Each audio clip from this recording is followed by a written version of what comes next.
Welcome to the Fabricators Coach podcast, where we believe that every fabricator deserves to have a business that not only makes them money, but also gives them time to enjoy it. Well, hey, let's just go ahead and get started. Probably the best thing to do, I'm going to do a share screen and then get things kind of cranked up here. We've got Mike on the call with us today. We've got other folks who've signed up. Not everybody's shown up yet, but we're going to go ahead and get started. Mike, thanks for taking some time out of your Thursday to join us. I hope this will be a good use of your time. That's our objective anyway.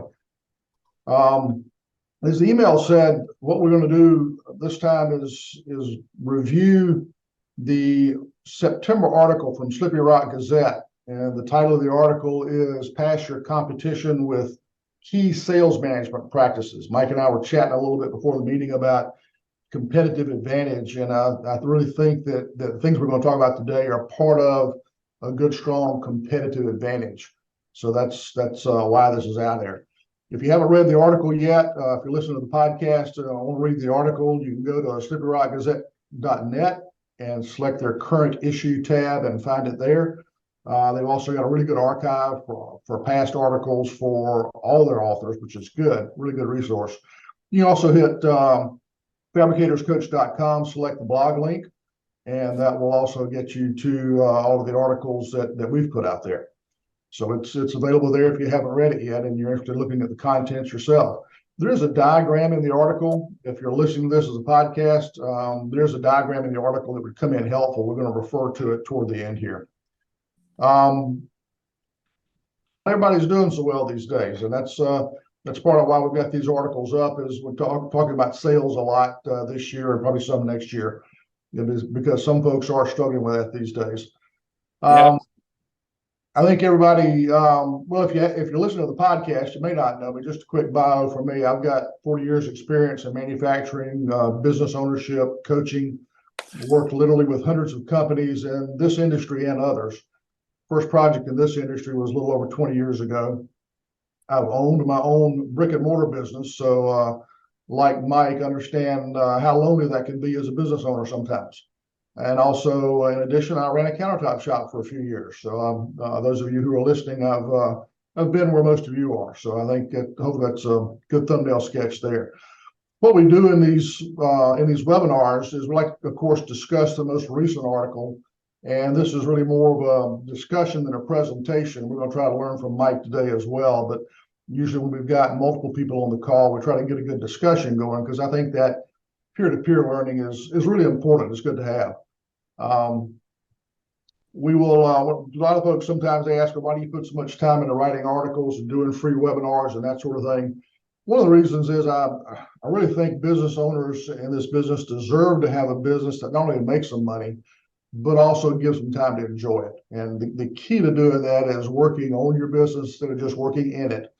And with Mike, with your success, it sounds like you're probably doing a good bit of that. What I try to do is at least offer some suggestions that will help folks who are struggling with that make some first steps and find a few specific things they can work on. So that's why we do what we do, just trying to help folks out. Maybe we've got somebody else joining here. We've sometimes we get a lot of folks show up on these things. Sometimes we don't get a lot of folks. So we've got a nice intimate group today, which is good. Yes. Thank y'all for joining us. Let me ask you real quick, Mike. You and I were talking a little bit. It sounds like your sales are doing well in Toledo. Things are growing. You've got a lot of additions.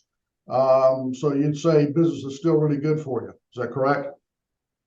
Yeah, I mean, our businesses, we're not struggling. We have plenty of work to keep in the shop busy, but it's more of it's last minute stuff. Like we're, trying to get the templates done to get them into the shop.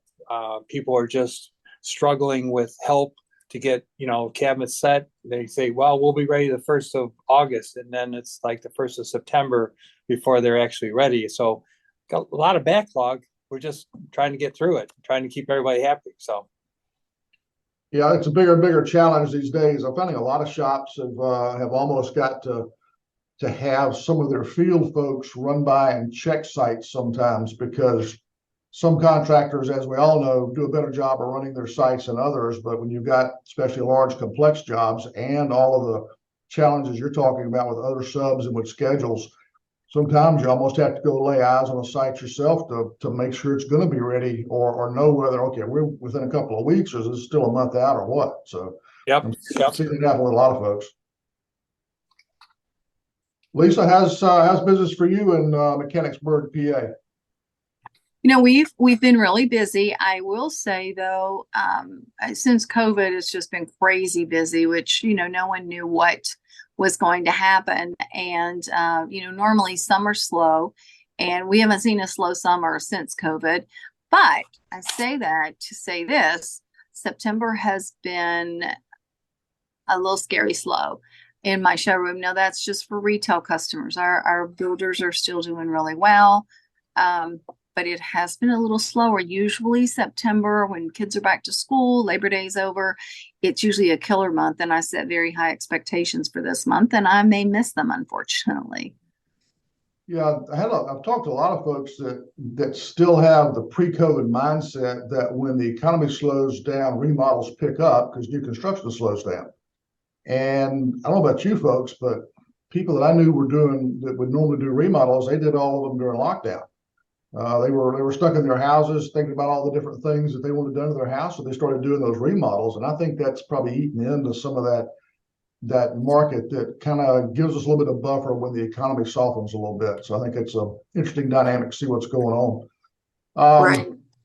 We're going to talk a little bit about sales because there are some challenges. What I'm seeing in the market is that there's geography that tends to drive some of this. There's some parts of the country that are just absolutely wide open, and other parts of the country that are struggling a little bit. So there's geography that's a factor. There's market segment. I've talked to folks, for example, who are doing a lot of large commercial projects. Those tend to lag the economic cycles because it takes longer, obviously, to get those projects up and running. And so those people are really busy. Folks who depend primarily on remodels and retail, some of those tend to struggle a little bit. And then the third biggest factor I see is how well a shop's being run.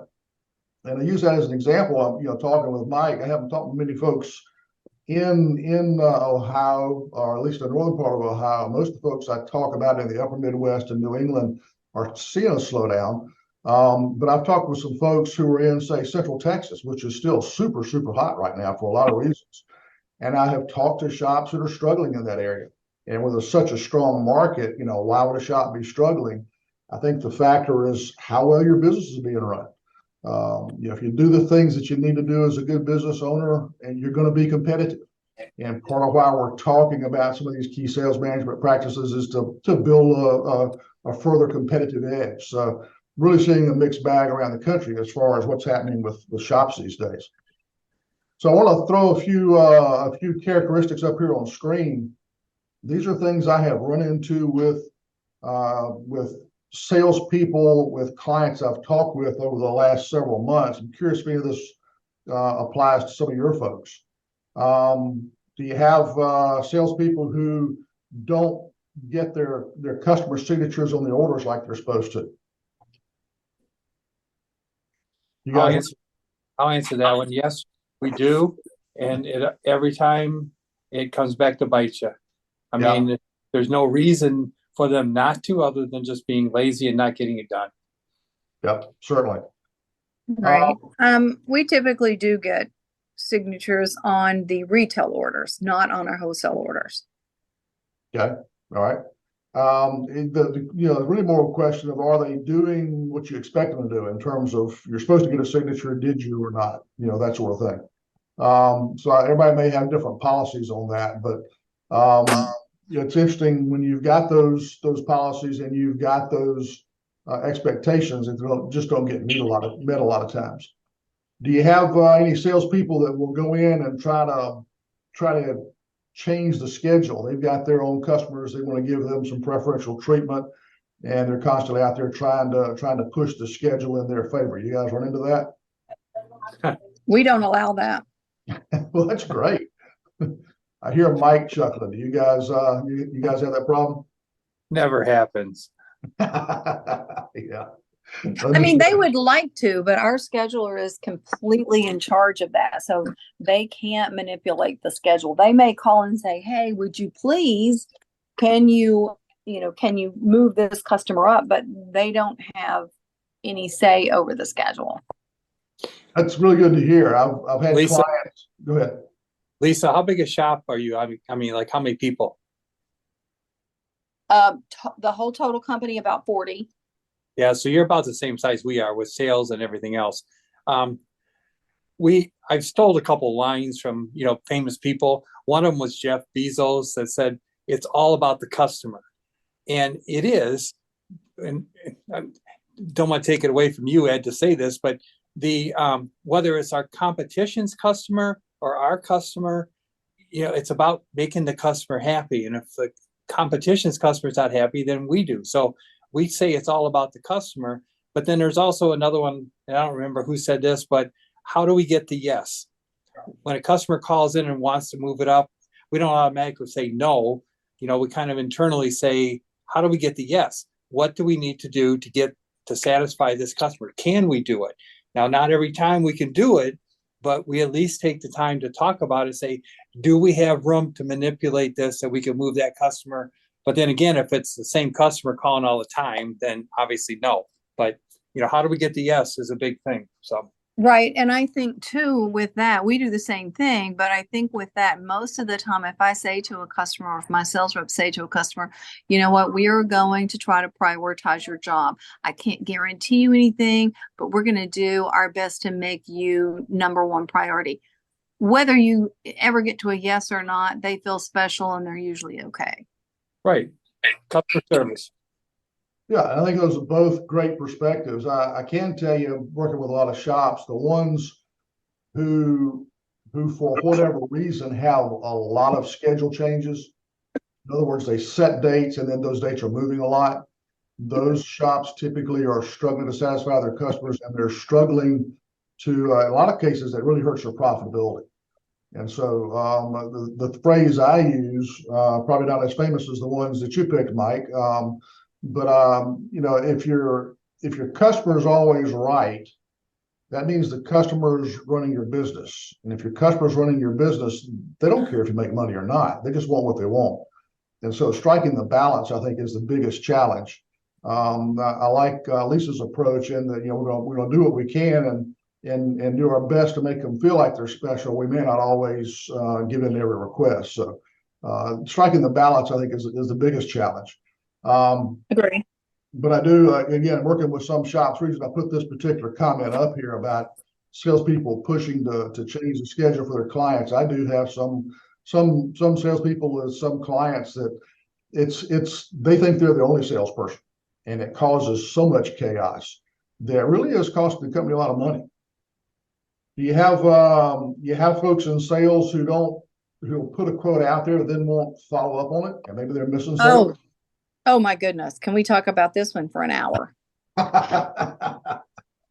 Do you know what? And so I walked into a hornet's nest yesterday. Everybody's like, oh, we're losing all these sales because of pricing. I'm like, how quickly are you following up with that customer? Oh, well, we are. Well, come to find out. Yeah, if you don't follow up quickly, you are going to potentially lose them. Absolutely. In fact, I'll do a little spoiler alert. My next article that will come out first of the month in Slippery Rock takes the whole follow-up routine, both for initial inquiries and for quotes, and starts to put dollars and cents around the impact of not doing that well, based on what a lot of the market research is and based on talking to some people who go in and do some sales support in this industry. So that'll be our next article and next webinar. But yeah, good. That follow-up's good. And as we talk about the content of this month's article, we'll talk about follow-up a little bit. You kind of use that as an example. So that's good. We'll get into that a little deeper. How many of you use a CRM? We do. We do. Good. Do you have trouble with your sales folks putting the data in the CRM? Of course. Well, mine's more of we use StoneGrid. I don't know if you've heard of that. Yep. So it's got a lot of tracking mechanisms in there. Okay. All right, but that's one of the things we tend to run into a lot with sales teams. They just don't want to, they don't want to put the data in there. Do you have, in terms of folks who are supposed to go out and do prospecting, do you struggle with those folks going out and doing that prospecting consistently? Yes. In fact, Am I the only maybe, one? Am I the only one? well, I put these up here now because this is what I've been running into frequently with other clients. So it's Okay. you're not alone in this, all right? I didn't just grab these out of thin air. In fact, sometimes you wonder on these outside salespeople, especially, they're not accounting for their time real well. So sometimes you're wondering what they're even doing, right? Right. Okay. And then, in terms of follow-up, responding to those initial inquiries quickly, you struggle with any of that? Sometimes. We're using a system right now for basically the retail side, because about 35% of our business is retail, called Pipe Drive. And when the phone call comes in, it don't all the specifics, but it goes, we get a report and it tells which salesperson talked to them and what they did. And it automatically generates a follow-up to call back in 2 days or 4 days and to record what the answer was, that no call or no answer, went someplace else, too expensive. So we are doing about 35% of our business we're following up on. So. Okay, that's awesome. You're a great straight man there. You're leading right into some of the stuff I want to get into, and the CRM and how you use that's a really important part of all of this. So that's good to hear. Let's see, Lisa, you were talking about StoneApp. Some of the industry specific software packages that you run your business with, Moreware, StoneApp, Action Flow, EasedEdge, all those others, some of those have what they call a CRM on the front end. It's best to think of those as sort of a CRM light. As we talk about our topic today and get into some of these details, I think you'll see that there's a lot of things that those packages don't have. So as we get into this, hopefully we'll make a good case for what a good CRM looks like. All right. Pardon? I said, great, thank you. Okay, good. The reason I bring all these things up, these are real things I run into, and Lisa, you're not the only one, so don't feel like a lone stranger here. But these are things I run into a lot with clients. I see this happening all the time, and these are really all aspects of performance for your sales team. Things that are not necessarily generating that quote, converting that quote to an order, but all the other things they have to do to support those activities.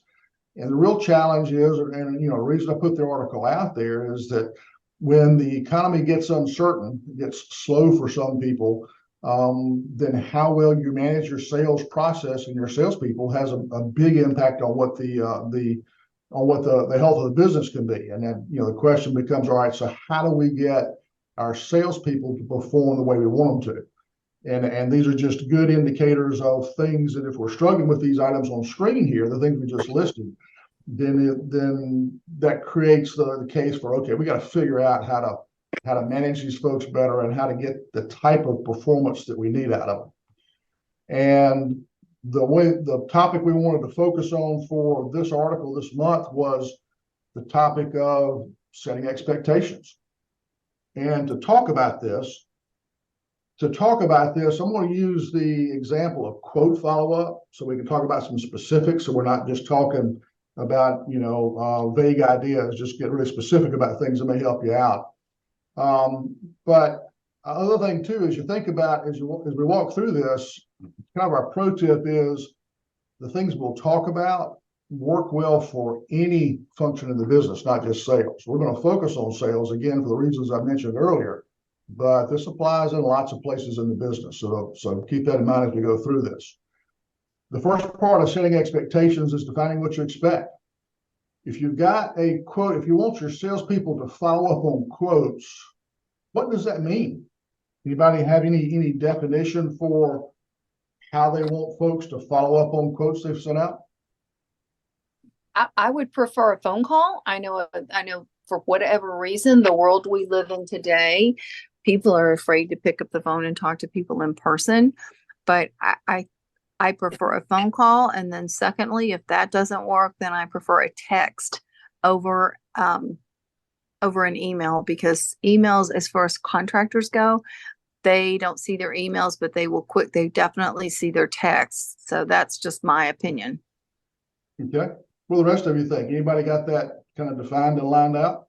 We send out emails and text messages, but I agree with it. Nowadays, people don't.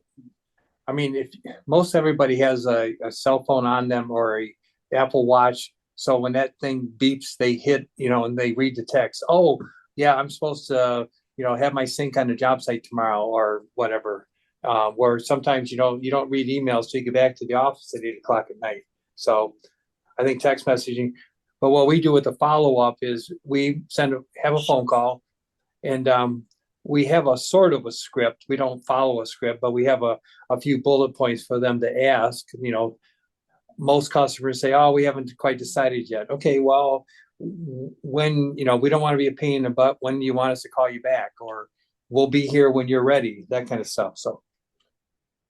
All right, good. You're getting closer to what the point that I'd like to make, and that's I talked to a lot of shop owners that, my salespeople just don't follow up. And I said, okay, so how do you know? And it's tough to get good specific data on what they are doing or not doing. Part of follow-up, you want to define, what you expect for following up on a quote. We've generated a quote for a customer. They haven't said yes or no. What's our follow-up look like? Part of that's method. Mike, you were talking about text versus email versus phone call. A lot of younger folks these days, and we got a lot of younger customers coming into our business, into our shops these days. They don't do voicemail, they don't do email, they'll do text is about the only way to reach them. And if you don't know the age of your customer, or if you didn't note that somewhere in your CRM, then you probably want to have a sequence of email, voicemail, text message, and define what that sequence looks like. Then the other thing you want to look at is what's the rhythm? What's the timing of that? Is your first step on follow-up, is that a phone call 12 hours afterwards? Is it an email 24 hours afterwards? Do you do email and then text and then phone call and then go back and do email, text, and phone call? It's just defining what that looks like. So if you're expecting a salesperson to follow up, what you're doing is defining what it is specifically you want them to do. And so that method for follow-up, that rhythm for follow-up, what the timing looks like, and then what's the content of that? Mike was talking about kind of a rough script for what they wanted to cover. I think that's great. I think it's really key to set the expectation for what kind of tone do we want to set as a business with our customers. What's our content there? And in all of this follow-up, at some point, unfortunately, we haven't been able to make contact, and we realize, okay, this quote's dead, this opportunity is dead. So then you've got to do what's called a breakup message. Well, what do you want that to look like? Do you want to leave it up to the salesperson that says, hey, look, Miss Smith, we've been trying to call you, we just not having any luck, and it sounds like you don't want to talk to us anymore, we're done, You want to put that message out there, or do you want to have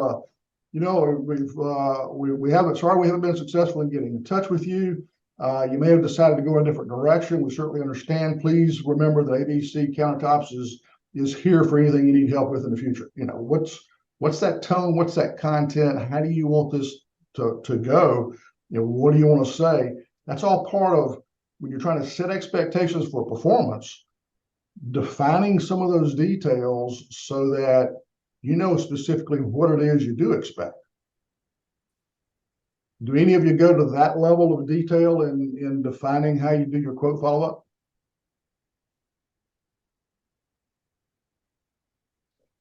I'm going to say, I would lay that out. I'm going to say where I fail personally is following up to make sure they're following up.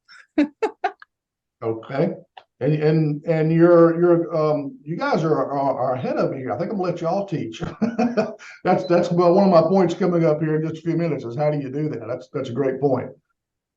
Did somebody else have a comment? I thought I heard another voice. So in terms of setting expectations, the first step is to define what it is you're expecting folks to do. The next step is document what those expectations are. You know, it's the old saying, if you didn't write it down, it didn't happen. That's key. You know, we talked about this, you know, you're in a meeting and say, okay, you know, we talked about this 2 weeks ago, you know, why is that still an issue? Well, I heard it differently than somebody else heard it. We don't know for sure. So getting it written down, getting it documented is really key. It helps with the training, which we'll talk about in communication here in a minute. But the documentation is key. And one of the things is you document these processes, they do change from time to time, don't they? One of the things you may want to do as you get into documentation is do a Google search on the phrase document revision control process. There's several different ones out there. I don't want to get into those details now, but knowing, you know, everybody pulls up, okay, here's our current script. You got 3 people in the meeting, you got 3 pieces of paper, and each one of them is a different version of what it was you put out because nobody's got the latest one. How do you know what the latest version is? So having a good document revision control process is really important as you do that so that everybody knows what's the current sheet of music we're singing off of here. The next part of setting expectations after you've defined it and you've documented is to communicate. And part of that is just talking about it, obviously. You know, it's kind of interesting. I walk into a lot of shops and you know, we start talking, you know, they bring me in because they've got problems. They don't bring me in because everything's perfect. So obviously I'm always walking into challenges and opportunities. And when I start asking open-ended questions about what's driving some of the challenges they have, communication is probably the most common response. Communication is just terrible. There's no communication. And when I dig a little deeper, what I find out, it's not so much that the communication didn't happen, it's that it wasn't clear. So having clear communication based on clear definitions, based on good documentation, it all makes that communication go better. It's all part of, you know, how do we train folks? And as we go through all these processes, obviously, our communication needs to be two-way communication. We don't want to be dictatorial. And I'm not saying that you are, but, you know, getting the feedback for, okay, here's kind of what we'd like to accomplish. Here's what we think is a good way to go about it. What do you think works, what doesn't? And develop these kinds of things together. So that's a real key part of communication. And then I'm going to let Lisa talk about our next part, which is follow-up. Lisa? Me? Well, okay, well, I'm going to tell you that, you know, I'm probably old school and I've been in sales and marketing for 30, 40, 35 years. And I expect people to be grown-ups and do their jobs. So here's the problem with that. They aren't always. You're kidding. No, believe it or not, they are not I'm shocked. always. I know, because I operate like I'm going to do my job. Now my job is to help make sure you do your job, which of course it is a management job, right? But my expectations are higher than that. So how do we get people to the point where they do their own job without having to be monitored and told and, you know, managed like that? Because most people do not like to be micromanaged. So what does follow-up look like for you? How do you specifically follow up? Let's say we're talking about, you know, we want salespeople to follow up on the quotes that they've sent out. We've got a process defined and all that. How do you execute that follow-up? What's that look like for you? If I'm doing it, because I do handle a few of our larger builders, and you know, I will send the quote and then I will follow up like at least no more than 2 days later, just to say, hey, I want to make sure you got the quote. Did you have any questions? And with builders, that's kind of how you have to do, because it's going to be a process versus a retail customer who may be ready to rock and roll. And I will say that, hey, I want to make sure you got my quote. Did you have any questions? Are we ready to rock and roll? That's just my personal method as to how I would do it. You know, just kind of assume the sale. Hey, I've got those slabs tagged for you. Want to make sure you got the quote. Are you ready to pull the trigger? I guess that's not a good thing to say these days, though, huh? Well, I was wondering more, and I'm sorry I wasn't a little more clear. We were talking a little bit about how we follow up with our salespeople if we're managing a sales team. Oh, and we've set all these expectations, done the training. How do we follow up to make sure that this is actually happening? Okay, so one of the things I've incorporated this year were sales contests, which I had not done before. So I've incorporated sales contests. So this month and actually about every other month, one of those things on the sales contest is your follow up. You get points for follow up, and you have to copy me on all the emails that you're sending out doing your follow up. So then I also usually, if customers, when they respond back, they'll respond to all. I can see the comments. I can then coach them and say, okay, here's what's to say. Here's what you say next. Or, oh my gosh, grab the phone and call this customer because of what they said. So actually having them copy me on the emails they send has been very helpful. That's just one way. Okay. Now, Mike, you've So I got have a I'm sorry. I have to incent them to follow. Okay. Yeah, and that's what we have to do a lot of times. Mike, you got Pipedrive, which is a CRM. I know a little bit about it. I've never used it personally, but it's a pretty decent CRM. Lisa was talking about the copies on the emails and stuff like that. How does the CRM impact managing the sales process and following up on how well your salespeople are doing their quote follow-ups? Well, we started years ago keeping track of how many quotes we do every week, how many quotes each salesperson in the showroom does every week, how many wholesale, how many retail, and then what the closing rate is. And that, along with Pipedrive, where we get, let's just say, one person got 30 phone calls last week or did 30 quotes and the other did 35. It generates a report as to which one of those have been followed up on and which one haven't. So you have to keep track of your phone calls. The report tells us, the Pipedrive report tells us, so, maybe they followed up on most of them, but then the next guy hasn't. So when the sales manager gets that report, he can get on them and say, hey, look, you did 30 quotes last week, but you only followed up on, 10 of them. What's going on with the rest of them? Because the report will tell him that if it's been followed up on it. So it makes it pretty easy for us to police them that they are or they aren't. But the closing rate also helps us when, maybe you got 35 phone calls and you just mark them all off as followed up on. Your closing rate's not showing that. So, and we know if you follow up, you're going to close more. So, What would you say your close ratio is on, let's just say on average, retail and wholesale as a whole? Because I do keep up with that. What would you say your close ratio is? You're going to laugh when I say this. Our retail close rate is 49.8%. Our wholesale close rate is about 32 to 35% now, depending if it's builders or kitchen and bath dealers. So, no, I'm not laughing at all. As a matter of fact, mine, and I haven't broken mine down between wholesale and retail, which I need to do that. So I need to figure out the difference between those, which is not difficult to do. But no, I would say, my goal is 60%. That's what my goal was this year. We're right around 50 as a total. I just don't know what the industry standard really should be or is. Well, before Ed answers that question, my understanding, and I've been in this business a long time, and I've mentored like 4 other shops I've mentored over the years with ISFA. The average should be probably around 38% of a combination. And then, then again, it depends if you're doing a lot of commercial work or just residential work. But, and my complaint over all the years has always been, if the average is about 35%, what's happened to the other 65%? Why aren't we getting more of that 65%?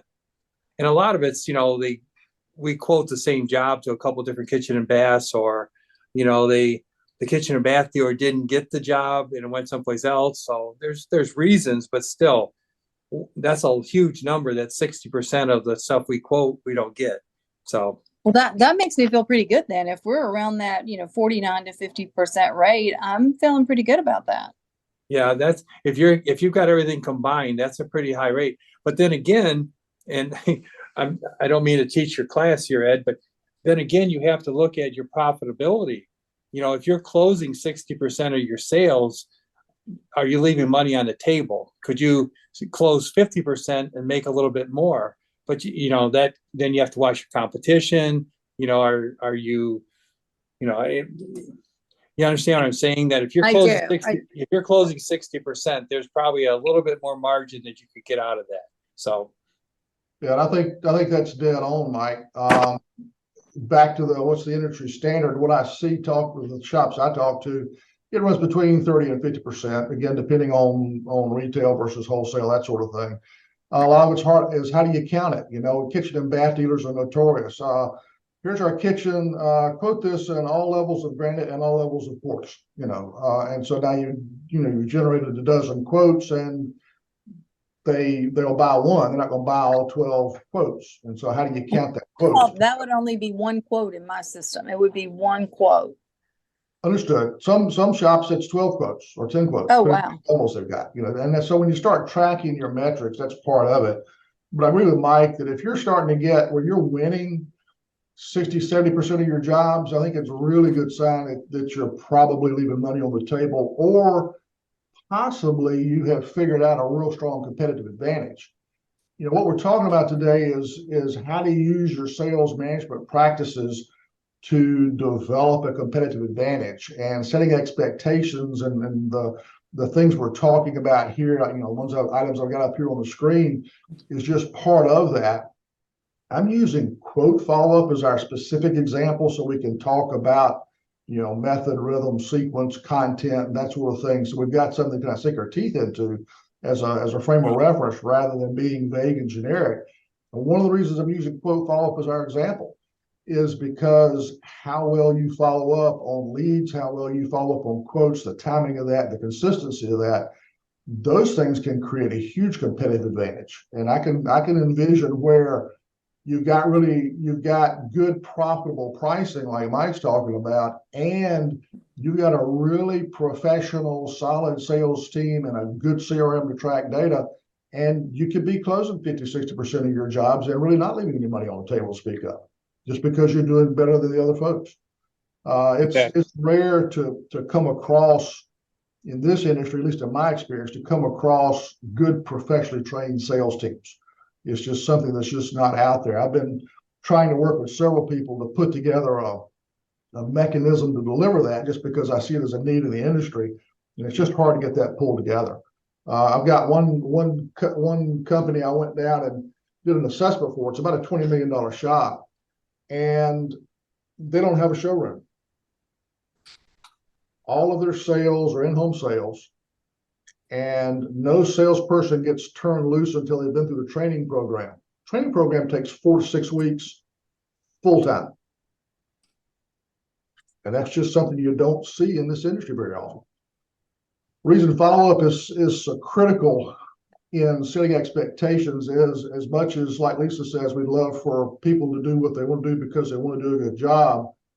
Part of that goes back to how you hire and who you hire and how you manage and lead. But you got to follow up. And Mike's talking about having Pipedrive as a CRM. One of the advantages of that is it gives you data to follow up with. Hey, I know Joe had 20 quotes he was supposed to follow up on last week, only followed up on 2. Now the question is, how do you do that follow-up? Do you go in and say, hey, Joe, look, you're supposed to be following, we've talked about this. You know how important follow-up is on these quotes. You're supposed to have done 20 follow-ups last week. You only got 2, man. You got to get with it, get with the program. And if you take that approach, now it's me against you or me against Joe, and Joe's automatically deficient and it's a negative conversation. That'll get you a certain level of results. That's kind of the stick versus the carrot approach. I'm not a big proponent of, singing Kumbaya and hugging everybody, but I think there's a middle ground that's more like, you see that Joe's got this challenge. He only followed up on 2 out of his 20 quotes last week. And you can go to Joe and say, Joe, man, look, I know you know how important this is. We've got this process defined. And I also know, man, it's tough. It's, there's a lot going on. Sales, we've had a lot of traffic in the showroom, a lot of things going on. Can you help? What am I missing here? Can you help me understand what's the biggest obstacle to doing this follow-up like we've got it designed? And then take a pair of vice grips and lock your lips shut and listen. And I'm saying that not to see, not literally, you don't want to hurt yourself, but the idea is to approach it as me and Joe against the problem rather than me walking in and telling Joe he's not doing well. I mean, certainly he's not doing well, but what we want to do is solve that problem. We may find out, Joe was raised by his grandparents, and his father, his grandfather has, been in hospice for the last month, and the guy's been spending all of his time over there. He's not getting sleep, or it could be that he said, every time I go to make a phone call, there's people walking in the showroom and it's too noisy, and I can't have a good phone conversation. Well, we can fix that. It could be that Joe just really isn't comfortable with follow-up. So there's a training opportunity. There's a coaching opportunity.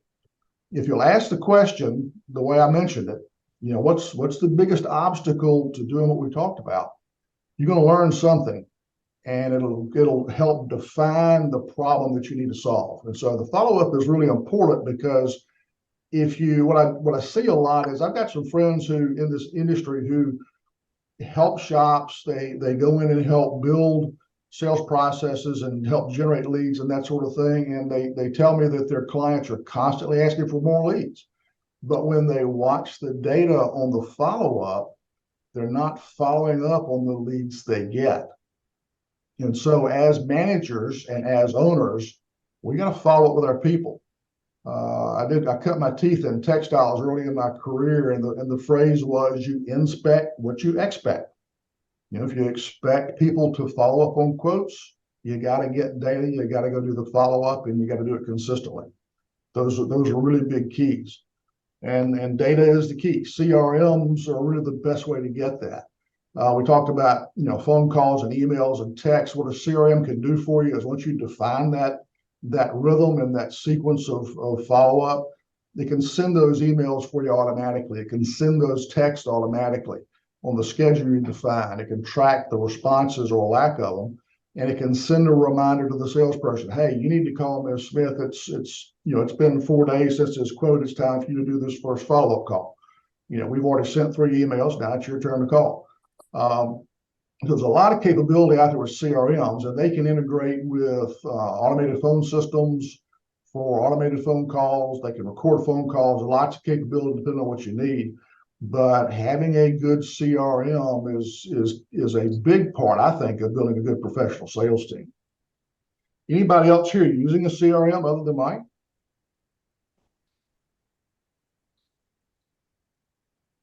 Mitch, Rosalie? Either one of you guys? Okay, either no or shy. Either way is fine. All right. We really don't. I probably need to start using one, but I don't currently. How many salespeople have you got, Mitch? Really, I'm my outside salesperson, and I've got 2.5 inside salespeople. Okay, so if you've got more than one to manage, then having a good CRM can really be key. A lot of good ones out there. If anybody's interested in looking at CRMs, there's a couple hundred in the market out there. The one Mike talks about, Pipedrive, is a really good one. Mike, how long did it take you to set yours up? Did you do it by yourself? Oh, no, no.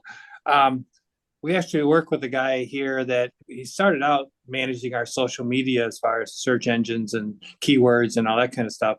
And then we got into this, the sales part of the follow-up. I would say we probably about 1.5 years. And it was, I got to say, it was more me than them. I was reluctant to have our guys waste all this time making phone calls and following up. And I couldn't see, I couldn't put my finger on it that said, oh, our closing rate went from 45 to 50% when we started doing this, but after a period of time, I could start seeing that it was worth the time and effort we're putting into it. How long did it take to configure and set up your CRM just to get it set up? Well, it's kind of hard to say that because, again, it was me that was holding us back. So we had one girl in the showroom that had been here for a while, and she's very good. She was working directly with this guy, and they were trying things like her phone calls were recorded, and then she would follow up, and they would get back on, should we follow up in 3 days or 5 days? And so it was probably 6 months of one-on-one between her and the guy that implemented it. And then he came in and put it in effect I have, what do we have, 6 people in the showroom most of the time, 5 to 6 every day. So, once he implemented it with everybody, I would say it's probably been 6, 8 months that we've been working on it and perfecting it. So, and if Okay, anybody's pretty- interested in, this guy's working all over the country. He's working for a company down in North Carolina, one in Boston. He's local, with me, but if you're interested in more information on, or want him to contact you, just let me know. Is this Tim Sidoris? Exactly. You know who it is. Tim does a great job. There's several people out there. What I was going to say was, if you're setting up a CRM, if you're trying to do this without help, it can be really difficult because these things have got lots of capability. There's tons of decisions to be made. It can take a while. If you're trying to run a shop too and you've never done it before, it's difficult. So talking with Tim Sidoris, talking with Justin Shaw, Stephen Alberts, there's several people out there who do a really good job of this. If you want to talk to somebody about how to do this, talk to Mike Langendorfer, who's been talking about this here, and give me a call or shoot me an email. We'll be happy to connect you with some folks who can do a good job. I think it's worth, and Mike, correct me if you think I'm wrong, I think it's worth getting help to set this up, because if you haven't really thought about what a follow-up routine looks like, what a sales pipeline should look like, and what data you need, what you want to track, it's really tough to figure that out from scratch.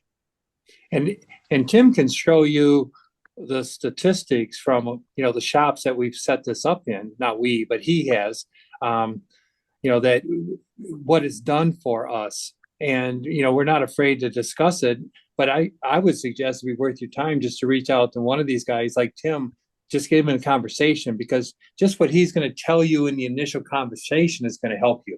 I guarantee it. Yeah. All 3 of these guys will give you the same thing. And that's some of what they'll tell you is part of what I've included in my article next month, and that I went in and put dollars and cents on the value of doing a lot of this, because I think it's that important.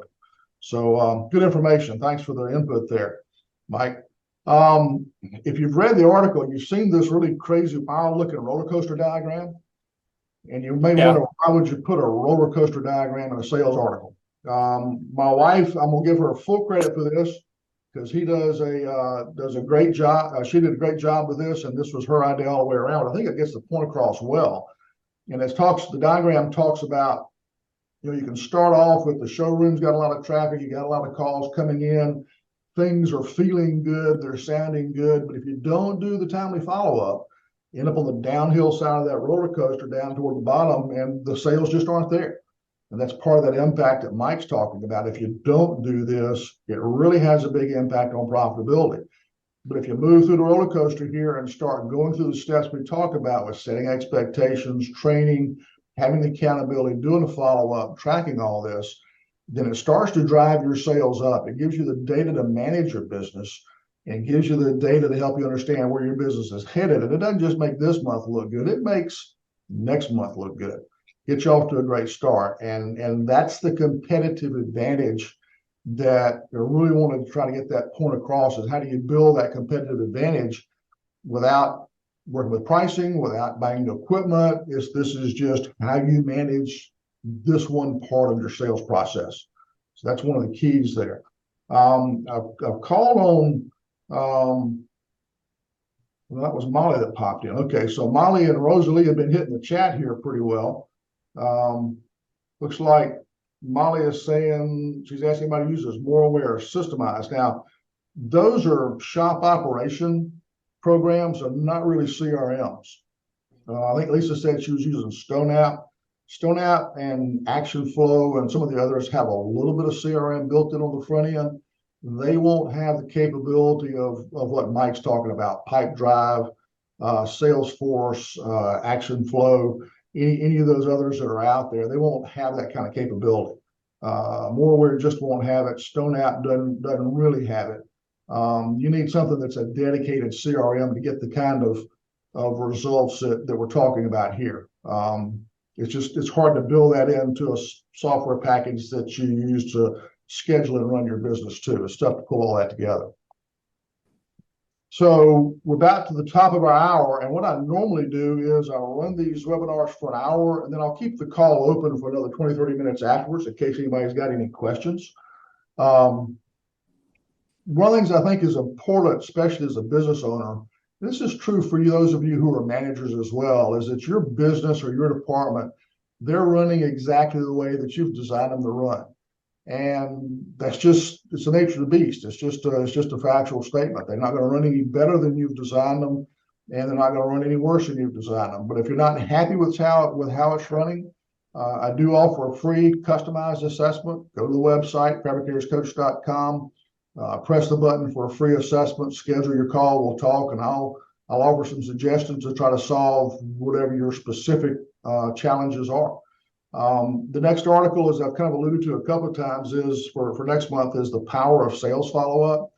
That's where I take the stuff that Mike's talking about. When you talk with these other folks who do implement CRMs and that sort of thing, they can tell you what the stats are for quick and effective follow-up look like.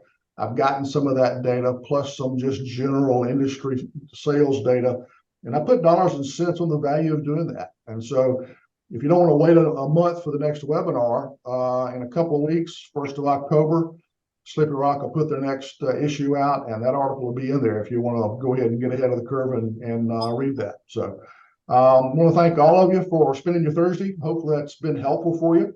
I know some of you have got to go because you've only allocated an hour, but I'll hang out for a little while in case anybody else has got any questions. Thank you. I appreciate that. And I look forward to being a part of another one and kind of I'm interested to look into pipe drives. So that was a good piece of information. So thank you. Good. And if you want help with pipe drive, Mike was talking about Tim Segoras. Either he or I can give you Tim's contact information. That is the CRM that he implements. There are others out there that are really good too. It's one I've looked at in the past. I don't use it myself. I use not Action Flow, Active Campaign is the one that I use. But I looked at pipe drive and it's got a lot of good capability. And Tim does a great job with it too. He's one of several people that can help you do that kind of thing. Okay. Thank you so much. Look forward to having you back. Thank you for listening to this episode of the Fabricators Coach podcast. If you've got any additional questions about this particular episode or anything else, please check us out at fabricatorscoach.com. Thanks. Have a great day.